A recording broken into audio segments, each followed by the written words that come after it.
August 18th. I'm feeling much more hopeful. Mrs. Malkin remarked on it while serving dinner. This improvement is due largely to a consultation I have had with Dr. Sartwell, the distinguished specialist in nervous diseases.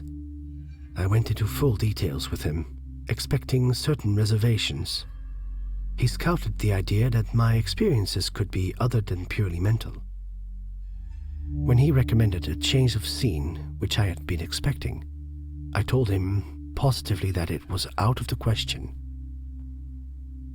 He said then that, with the aid of a tonic and occasional sleeping draught, I am likely to progress well enough at home. This is distinctly encouraging. I erred in not going to him at the start. Without doubt, most, if not all, of my hallucinations could have been averted. I have been suffering a needless penalty for my nerves, for an action I took solely in the interest of science. I have no disposition to tolerate it further. From today, I shall report regularly to Dr. Sartwell. August 19th. Used the sleeping draught last night, with gratifying results.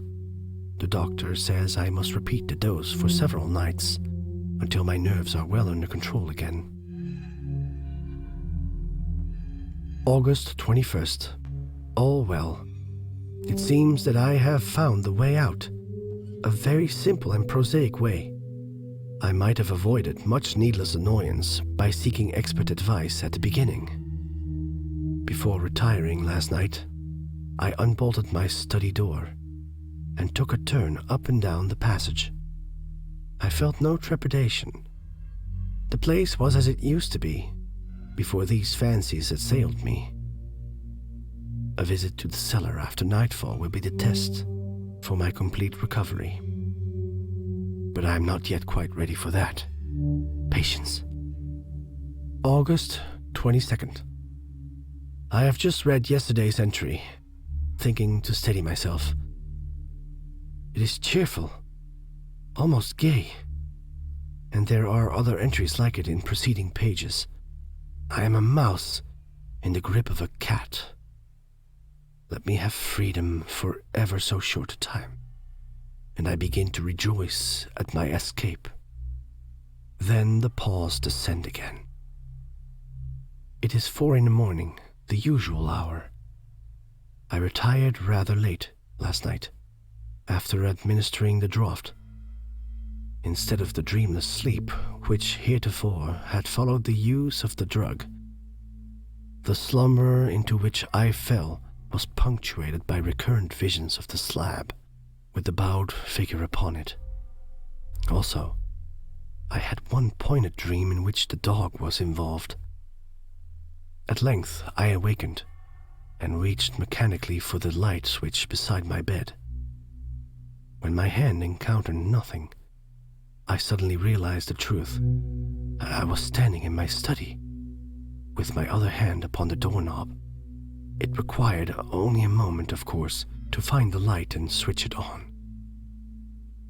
I saw then that the bolt had been drawn back. The door was quite unlocked. My awakening must have interrupted me in the very act of opening it. I could hear something moving restlessly in the passage outside the door. August 23rd.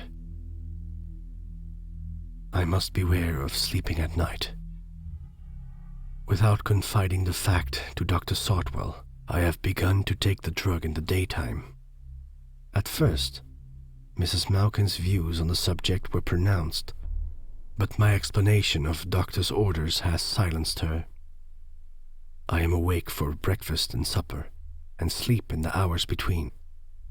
She's leaving me, each evening, a cold lunch to be eaten at midnight.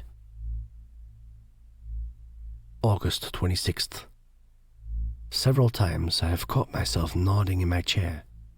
The last time I am sure that, on arousing, I perceived the rubber strip under the door bent inwards, as if something were pushing it from the other side. I must not, under any circumstances, permit myself to fall asleep. September 2nd, Mrs. Malkin is to be away because of her sister's illness. I cannot help dreading her absence. Though she is here only in the daytime, even that companionship is very welcome. September 3rd. Let me put this into writing. The mere labor of composition has a soothing influence upon me. God knows, I need such an influence now as never before. In spite of all my watchfulness, I fell asleep tonight across my bed. I must have been utterly exhausted. The dream I had was the one about the dog. I was patting the creature's head over and over.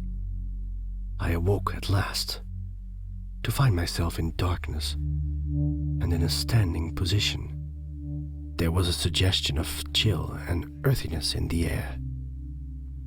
While I was drowsily trying to get my bearings, I became aware that something was nuzzling my hand, as a dog might do. Still saturated with my dream, I was not greatly astonished. I extended my hand to pat the dog's head. That brought me to my senses. I was standing in the cellar. The thing before me was not a dog. I cannot tell you how I fled back up the cellar stairs. I know, however, that as I turned, the slab was visible, in spite of the darkness, with something sitting upon it. All the way up the stairs, hands snatched at my feet. This entry seemed to finish the diary, for blank pages followed it. But I remembered the crumpled sheet near the back of the book. It was partly torn out, as if a hand had clutched it convulsively. The writing on it, too, was markedly in contrast to the precise, albeit nervous penmanship of even the last entry I had perused. I was forced to hold the scrawl up to the light to decipher it. This is what I read.